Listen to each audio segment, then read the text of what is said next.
ክቡር አባታችን መላከ ሰላም ቆሞስ አባ ሰይፈ ገብርኤል የዚህ ታላቅ ደብር አስተዳዳሪ፣ ክቡር ሊቀ ጠበብት ተወልደ ገብርኤል የደብሩ የቅዳሴ የአቋቋም መምህር፣ እግዚአብሔር ካህናት፣ ለተልእኮ ምስጢር የምትፋጠኑ ወንድሞች ዲያቆናት፣ እግዚአብሔርን የወዳችሁ እግዚአብሔርን የምትወዱ የእግዚአብሔር ቤተሰቦች፣ የእናታችን የእመቤታችን የቅድስት የድንግል ማርያም ወዳጆች ክርስቲያኖች ሁላችሁም እንደምን ሰነበታችሁ? እንደምን አደራችሁ? እንደምን አረፈዳችሁ? አሜን። በቸርነቱ በምህረቱና በይቅርታው ብዛት ተመልክቶ በደሙ ፈሳሽነት በመሰረታት በቤቱ ስርዓት አምልኮታችን እንድንፈጽም ቃሉን እንድንማማር ያገናኘን ያሰባሰበን የአባቶቻችን ሁሉ አምላካቸው እግዚአብሔር ስሙ የተመሰገነ ይሁን። የሚያስተምር እግዚአብሔር ነው፣ የሚማርም ከእግዚአብሔር ወገን የሆነ ነው። ስብራትን የሚጠግን የህሊናንና የልቦናን ጥያቄ መመለስ የሚቻለው እርሱ እግዚአብሔር የቃሉን ምስጢር በር ይክፈትልን። ወራሹ ይህ ነው፣ ኑ እንግደለውና ርስቱን እናግኝ ተባባሉ። ወራሹ ይህ ነው፣ ኑ እንግደለውና ርስቱን እናግኝ ተባባሉ። የማቴዎስ ወንጌል ምዕራፍ 21 ከቁጥር 38 ላይ ያለ ኃይለ ቃል ነው። ቅድም በማዕከለ ቅዳሴ ቤተክርስቲያን ያወጀችልን የወንጌል ቃል ነው። ወንጌል የምስራች አዋጅ ዜና ማለት ነው። የምስራችነቱ መድኃኔ ዓለም ኢየሱስ ክርስቶስ እንደተወለደ፣ ድህነት እንደተገኘ፣ ዲያብሎስ እንደተሻረ፣ ሞት እንደተወገደ፣ ሕይወት እንደተሰጠ የሚናገር ነው። ዜናው ሲባል ስለ ወልደ እግዚአብሔር ስለ ኢየሱስ ክርስቶስ መወለድ፣ ማስተማር፣ መጠመቅ፣ ሞቱን ትንሣኤውን መልካም የምስራች ነው። በዚህ በወንጌል ትምህርት አዋጅ ነው። ወንጌል የደነገገው ወንጌል ያስተማረው ትምህርት አዋጅ ነው። የሚሻር አይደለም፣ የጸና ነው። የሚመለከተን ነው። የወንጌል ትምህርት የእግዚአብሔር ቃል የማይመለከተው የለም።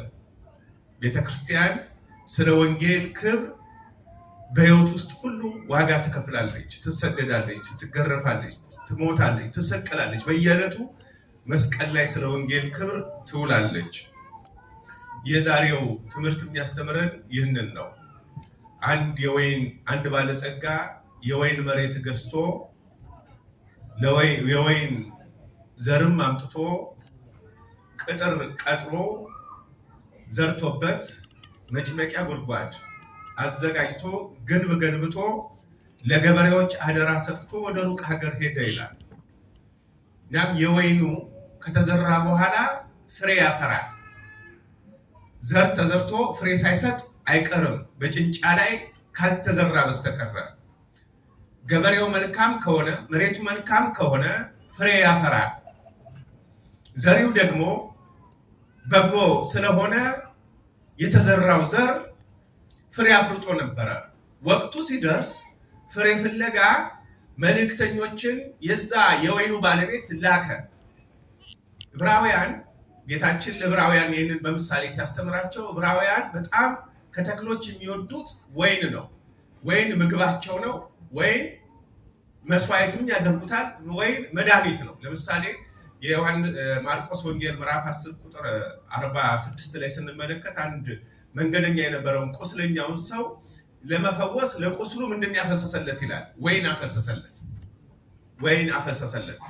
መስዋዕት ደግሞ ወይን ይጨምሩበታል። አሁን ለምሳሌ ነብዩ ኤልያስን ሁልጊዜ ይመጣል ብለው ስለሚያስቡ ዕብራውያን ዓርብ መስዋዕት ሲያቀርቡ ወይን ለብቻው አስቀምጠው ባዶ ወንበር ኤልያስ ይመጣል ይላሉ። መስዋዕት ውስጥ ወይን ይጨምራሉ። ወይን እንደ ገንዘብም እንደ ሀብትም ነው። ወይንን በአገባቡ መጠበቅ ግዴታቸው ነው። ሰሎሞን ለዚህ ነው ጥቃቅኑን ቀበሮች አጥምዳችሁ ያዙልኝ። ለምን? ወይናችን አብቧልና የወይናችንን ፍሬ የሚያጠፉትን ጥቃቅኑን ቀበሮች አጥምዳችሁ ያዙልኝ ይላል። ኢሳይያስ 5 ቁጥር 1 ጀምሮ ስንመለከት ደግሞ ለወይን ያላደረኩት ነገር ምን አለ? አመድ ነሰነስኩበት፣ መሬቱን መልካም አደረኩኝ፣ ቅጥረኛ ቀጠርኩኝ፣ ግንብም ገነባውለት፣ ወይኔ ግን ፍሬ አልሰጥ አለ። ለወይን ያላደረኩት ነገር ምን አለ እያለ ይናገራል። ወይን መስዋዕት መሆኑ ለሰማዕታት ምሳሌ ነው። ወይን መድኃኒት መሆኑ ለወልደ እግዚአብሔር ለኢየሱስ ክርስቶስ ምሳሌ ነው። ወይን ሀብት ሲሆን ለሃይማኖት ምሳሌ ነው። አሁን ዋጋ የሚያስከፍል ወይን የሰማዕታት፣ የስደተኞች፣ የመከራ ተቀባዮች ወልደ እግዚአብሔርን አብነት ድንግል ማርያምን አርአያ አድርገው መከራ ለሚቀበሉ ሰማዕታት ምልክት ምሳሌ ይሆናል። የወይን ባለቤት ቅጥር የቀጠረላት ቅጥረኛ ባለሙያ ያበጀለት ግንብ የገነባለት እንዲሁም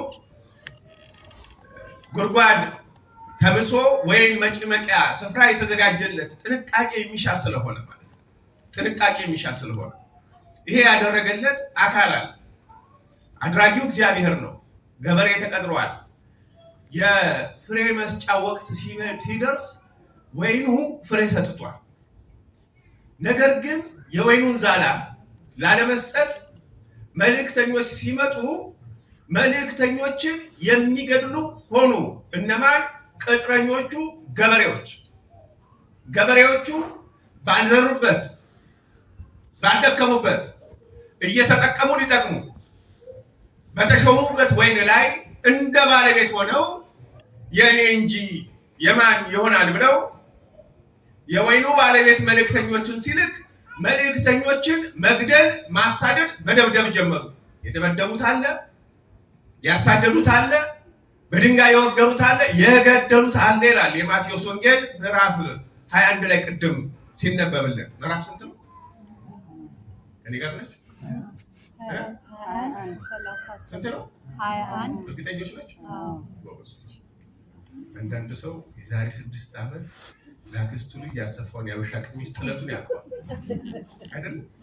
ለገሊት ምርቃት ለገሊት ክርስትና የተሰራውን 6 ጥለት ካሉ 6ቱንም ያውቃል። አያውቅም? ገሊት ሰርግ ላይ ይህንን ጥበብ ስላደረግነው ይመሳሰላል። አናደር በቃ እንደግሞም ነው አይደል? የዛሬ ሳምንት የተነበበው ወንጌል ምንድን ነው የሚባል አይን ፍጥጥ የተቀደሰው ቅዳሴ የትኛው ነው? የተነበበው መልእክታት የለም። እነኛ በዛ በማይጠቅሙ ህብረ ቀለማት አእምሯችን ስለተያዘ እና ክርስትናችን የእውነት ልናደርገው ይገባል። ልንጠነቅቅ የሚገባው የሚጠቅመንን የነፍሳችን ነው፣ ስለ ነፍሳችን አይደለም፣ ስለ ውስጡ ነው። ያ ማቴዎስ ወንጌል ምዕራፍ 21 ላይ የደበደቡታል፣ የገደሉታል ይላል። የደበደቡታል። አሁን መልእክተኞች ተልከዋል።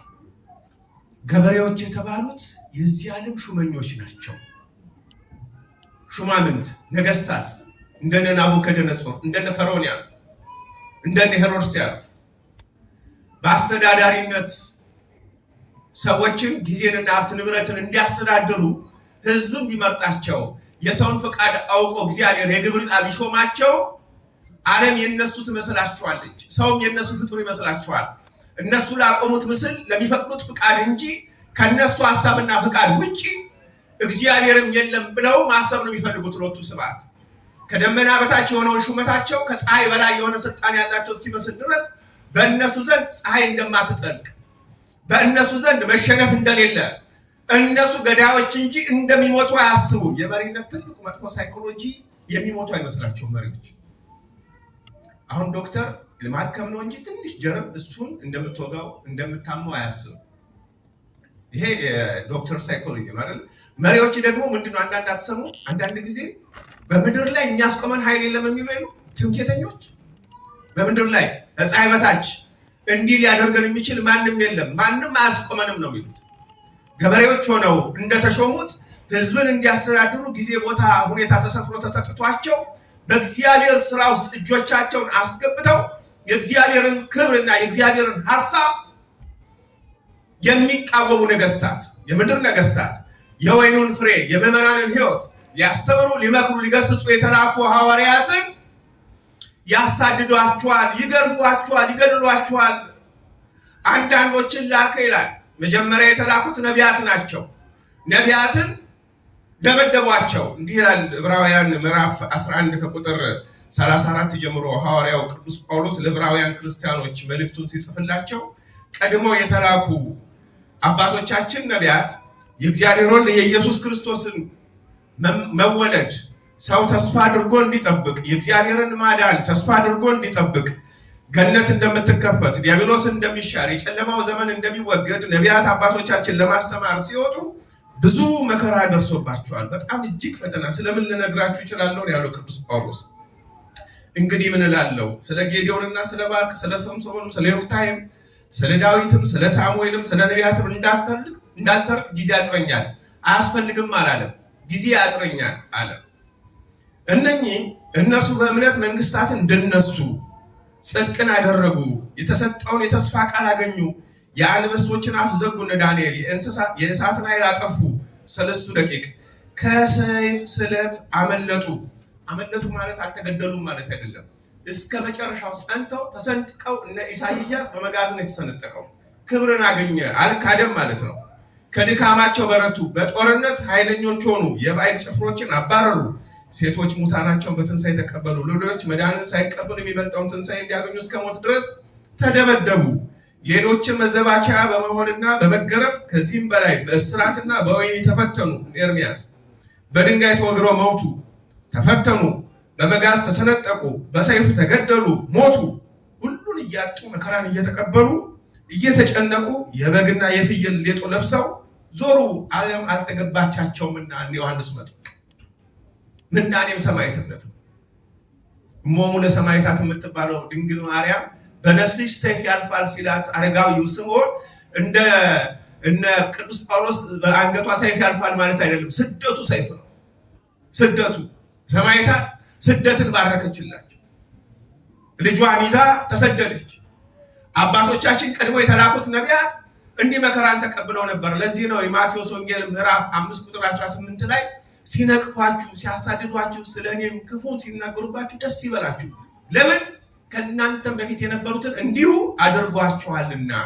ከዛም ሐዋርያትን አሁን የሚልካቸው በነቢያት መንፈስ ነው። ነቢያት ተገርፈዋል፣ መከራ ተቀብለዋል። እቺ ዓለም ስላልተገባቻቸው የጨለማው ዘመን ቢሆንም ተቅበዝብዘዋል። አሁን እናንተንም እንደ በጎች በተኩላዎች መካከል እልካችኋለሁ። ጌታችን ደቀ መዛሙርቱን እያታለለ አይደለም የጠራቸው። በክርስትና ሕይወታችን ውስጥ ብዙ ጊዜ ለምንድን ነው እንዲህ ፈተና የምንፈተነው የምንለው? ክርስትና ዝም ብሎ የተመቻቸ የወሰነ ይመስላል። የአድቨርታይዚንግ አይደለም። አባብለን የምንጠራው ማንንም አላባብልም እንዳሉ መስቀሉን ተሸክሞ የሚከተለኝ የኔ ይሆናል። የማባበል ሕይወት የለም። እውነት ነው ክርስትና፣ እውነት ነው። ቀልድ አይደለም፣ የተመቻቸም አይደለም። እንደ በጎች በተኩላዎች መካከል እልካችኋለሁ። ምክንያቱም እነኛ ወይኑን ለጊዜው አደራ የተሰጣቸው እንደ ቀልድ አይደለም ያዙት። ሀብት፣ ንብረት፣ ግዛት ብለው ስለያዙ ክርስቲያኖችን በዋሉበት አያሳድሩም፣ ባደሩበት አያስሉም ነበረ። በተለይ ሐዋርያት በመከራ ውስጥ ወንጌልን ለማስተማር በሚሄዱበት ዘመን በየዕለቱ ስለ ስም እንገደላለን። ቅዱስ ዳዊት የተናገረው በሕይወት የተረጎሙት ሐዋርያት ናቸው። በየዕለቱ የግብረ ሐዋርያት ምዕራፍ 5 ቁጥር 18 ላይ እነ ቅዱስ ጴጥሮስ ታላላቅ አረጋውያን 55 58 ዓመቱ ነበረ ቅዱስ ጴጥሮስ ጌታችን ሲያርግ፣ የ20 ዓመት ወጣቶች ሲገርፏቸው እነ ቅዱስ ጴጥሮስ እልፍኝ ገብተው ከንጉሥ ጋር ማዕድ ተቀምጠው የወጡ ያህል ደስ ይሰኙ ነበረ። እነ ሲላስ እነ ጳውሎስ እስር ቤት ውስጥ ይዘምሩ ነበረ። በዛ ውስጥ በመከራ ውስጥ ሆኖ እግዚአብሔርን ይቀበሉ ነበር። ያ ሰማዕትነት ነው፣ መከራ ነው። ፍሬውን እንዲያጭዱ ተስፋን፣ ትንሣኤን፣ ደስታን፣ የምስራችን ወንጌልን እንዲያስተምሩ ሲላኩ ለጊዜው በንግስና ዙፋን ላይ የተቀመጡ ስለት ስለው አበጅተው ደብዳቤዎችን አበጋዞችን ሾመው ክርስቲያኖችን መግደል ያሸልም ነበረ። መከራን ይቀበሉ ነበር። ቀድሞ የተላኩት ነቢያት ተገርፈዋል። ኋላም የተላኩት ሐዋርያት ተገርፈዋል። እነኚህም በምሳሌ ነው። መጀመሪያ መልእክተኞችን ላከ፣ ገረፏቸው፣ ደበደቧቸው። ሁለተኞችንም ላከ፣ ደበደቧቸው፣ ገደሏቸው። ልጄን ያፍሩት ከሆነ ብሎ ልጁን ላከ ይላል እግዚአብሔር አብ። ሂድ ውረድ ተወለድ ብሎ የመወለድ ግብር ያለው በቃልነት ከዊኑ በመወለድ ግብሩ በተለየ አካሉ ከአባቱ ጋር እኩል ትክክል የሚሆነው ወልድ ዋህድ ኢየሱስ ክርስቶስ በእርሱ ፍቃድ በመንፈስ ቅዱስ ፍቃድ በአባቱ ፍቃድ ከሰማያት ሰማያት ወረደ። ወይን የተባሉ እስራኤላውያንን ወይን የተባለ የሰውን ልጅ ለማዳን ከሰማያት መጣ። ልጁን ሲልክ ይሄማ ልጁ ነው፣ ልጁ ከሆነ ምንድን ነው አሉ? ወራሹ ነው። ወራሹ ነው። ወራሹ ሊሆን ስለሚችል እሱንም እንግደለው ብለው ተነሱና ደበደቡት ይላል። ቅድም ሁለተኛው ዲያቆን ንፍቅ ዲያቆን ሲያነብ አዳምጣችሁታል። ራዕየ ዮሐንስ ምዕራፍ 12 ላይ ያለውን መልእክት ነው ያነበበልን። ራዕየ ዮሐንስ ምዕራፍ 12 ላይ ምን ይላል? ንግስቲቱ ሴቲቱ ስለወለደችው ስለ እመቤታችን ነው የሚናገረው። ታላቅ ምልክት በሰማይ ታየ። ፀሐይን ተጎናጽፋ ጨረቃን ከእግሮቿ በታች ያሏት፣ በራሷ ላይ የ12 ከዋክብት አክሊል የሆነላት አንዲት ሴት ነበረች። እርሷም ጸንሳ ነበር። ምጥም ተይዛ ልትወልድ ተጨንቃ ጮኸች። ሌላ ምልክት በሰማይ ታየ። እነሆም ታላቅ ቀይ ዘንዶ 7 ራሶችና 10 ቀንዶች ነበሩት። በራሶቹም ላይ 7 ዘውዶች ነበሩ። ጅራቱም የሰማይ ከዋክብት ሲሶ እየሳበው ወደ ምድር ጣላቸው። ዘንዶም ሴቲቱን በወለደች ጊዜ ሕፃኗን እንዲበላ ልትወልድ ባላት ሴት ፊት ቆመ። ዘንዶም የተባለ ሄሮድስም ሕፃኑን ሊበላ ቆመ። ወራሹ ከሆነ እንግደለው ተባባሉ ርኩሳን መናፍስት አጋንንት። ይሄማ ወራሹ ከሆነ የወደቀውን አዳምን ሊያድነው የማረኳቸው ልጆች ነፃ ሊያወጣ ሲኦልን ሊመዘብር ነፃነትን ሊሰብክ ነው የሚመጣው። ልጁ ከሆነ አባቱ ጋር እኩል ትክክል ነው። የአባቱ ስልጣን የእርሱ ስልጣን ነው፣ የመንፈስ ቅዱስ ስልጣን ነው። ልጁ ስለሆነ መለኮታዊ ክብሩ ወራሽነቱ የራሱ ነው፣ እኩል ትክክል ነው ከአባቱ ጋር። ስለዚህ ልጁ ስለሆነ እንግደለው ብለው ተማከሩ ይላል። አይሁድ ያው መክረዋል ክርስቶስን ለመስቀል። በዛ በልቦናቸው ያደረው ዲያብሎስ ነው። ልጁ ከሆነ እንግደለው ሊራሩ አልፈለጉም። ወራሽ ነው፣ አምላክ ነውና። ለዚህ ያ ሴቲቱ ስትወልድ የቆመው ዘንዶ ሄሮድስ ነው። ሕፃኑን ስትወልድ ሄሮድስ ሊገድለው ፈለገ። ቅዱስ ገብርኤል መጥቶ አረጋዊ ዮሴፍን ምንድን ያለው? ሄሮድስ ሕፃኑንና እናቱን ሊገድለው ይሻልና ተነስ፣ ሕፃኑንና እናቱን ይዘው ወዴት ይሄዳሉ? ወደ ግብፅ ሽሽ አለው። ወደ ግብፅ ሽሽ። እስከ መግደል ድረስ ነገስታት ይጨክናሉ። እስከ መግደል ድረስ። እኛ ክርስትናችንን በጥቂቱ ለመኖር አንወስንም፣ አልጨከንም። እነሱ አሳዳጆቻችን ለመግደል ጨካኞች ናቸው። እኛ ግን ክርስትናችን በጥቂቱ ለመኖር ወሳኞች አይደለንም። የግብር ይውጣ የልምድ መመላለስ ብቻ ውስጥ ነው ያለነው። እንደው በልምድ ነው የምንመላለሰው። የሚገድሉን ግን ሞትም ይሆን ገዳዮች ከምራቸው ነው የሚጠሩ። ከምር አታዩም? ሰሞኑን እንኳን በሀገራችን በኢትዮጵያ ውስጥ ክርስቲያኖችን ሲያርጓቸው ከምር አይደለም ያርጓቸው። አንገታቸው ጨዋታ እኮ አይደለም፣ ቀልድ እኮ አይደለም። ኦርቶዶክሳዊ የቦታ መለዋወጥ ነው እንጂ እዚህ ያሉት ካህናት እዚህ ያሉት ምዕመናን እኮ ናቸው የታረዱት። ይሄ እኮ የዜና ፍጆታ አይደለም። ገዳይ አንቀላፋም። የሄሮድስ መንፈስ ዛሬ ምድር ላይ አለ። የክርስትናው መንፈስ መንፈሳዊነትን ያጣ ነው እንጂ የገዳይ የጨለማውን የዲያብሎስን ያንን የገዳዩነቱን መርዝ መሪዎችም ይዘውታል፣ አሕዛብም ይዘውታል፣ አጽራረ ኦርቶዶክሶችም ይዘውታል። መናፍቃን ባንደበታቸው፣ አሕዛብ በሰይፋቸው፣ ነገስታት በጭካኔያቸው እችን ቤተክርስቲያን ዛሬ እንደ ሄሮድስ ሆነው ሲያሳድዷት እየተመለከትን ነው። ወራሽ ስለሆኑ ኦርቶዶክሳውያን መንግስተ ሰማያትን፣ ሀገርን፣ ክብርን፣ ነፃነትን፣ ታሪክን ለሚቀጥለው ትውልድ እንዳያስተላልፉ ሰውነትን፣ ግብረ ገብነትን፣ ፍትህን፣ እውነትን፣ የጋብቻን ቅድስና፣ የሰውነትን ክብር፣ የሀገርን ታሪክ፣ የሃይማኖትን ልዕልና ኦርቶዶክሳውያን ለሚቀጥለው ትውልድ እንዳያስተላልፉ በተገኙ አጋጣሚ ከስልጣን ማባረሩ ከሰውነት ማሳነሱ ብቻ ሳይሆን ፍትህን መንፈቅ ብቻ ሳይሆን መግደልን እንደ ጽድቅ እየቆጠሩ ክርስቲያኖች ሲገደሉ ፍትህ አልባ አልሞቱም፣ እየቀበሩ አልሞቱም ይባል እየተገደሉ ማለት እየተቀበሩ እየታየም አልሞቱም። ውሸት ነው። በቃ እንደውም ሞቻለሁ ብሎ የሚያለቅስ ሰው ከእንደገና ይገረፋል። ይሄ ወራሽ ስለሆነ እንግደለው የሚለው የገዳዮች መንፈስ ዛሬም መኖሩን በእኛ ውስጥ ደግሞ ዋጋ ተከፍሎልን ሐዋርያት ተልከውልን ወልድ ዋህድ ኢየሱስ ክርስቶስ ራሱ ተሰቅሎ አድኖን ክርስትናችን ከምር አላደረግንም። የቅዱስ ጊዮርጊስ ልጆች ነን አይደለም? ቅዱስ ጊዮርጊስን ወር በገባ በ23 ብቻ ልናከብረው አይደለም፣ በየዕለቱ ልንመስለው ካስፈለገ የዚህ ልክ ወይኑ አገልግሎት የክርስቲያኖች የኛ የኦርቶዶክሳውያን ህይወት እንዲሰምር ተልከው ስለኛ መከራ ከተቀበሉት ውስጥ ሰማዕታት ውስጥ አንዱ ቅዱስ ጊዮርጊስ ነው። መከራን ተቀብሏል። ስለ ስሙ ስለማን? ስለ ወልድ ዋህድ ስለ ኢየሱስ ክርስቶስ ወራሽ የባህሪ ስልጣን የባህሪ ገንዘቡ የሆነው ከአባቱ ጋር እኩል ትክክል መውረስ ማለት ከሌላው መቀበል። ክርስቶስ ስልጣኑን ከማንም አልተቀበለም። ከአባቱ ጋር እኩል ትክክል ነው።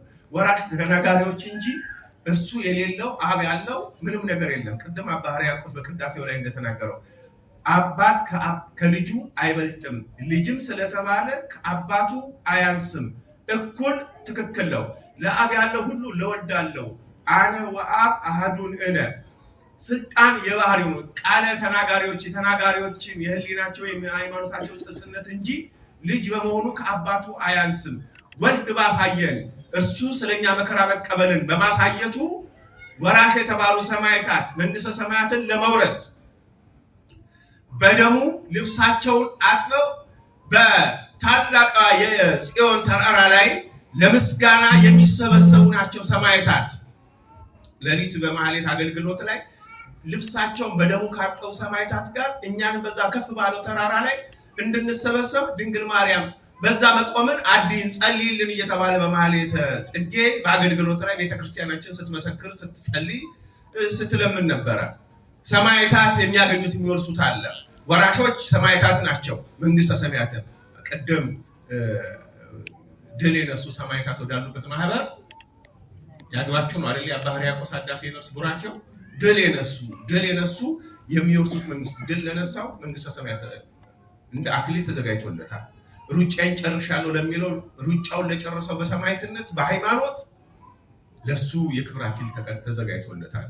ክርስቲያኖች የእግዚአብሔርን ርስት ወራሾች፣ የሃይማኖትን ወራሾች፣ የልጅነትን ክብር ወራሾች እንድንሆን ንጽህናን ገንዘብ ማድረግ አለብን።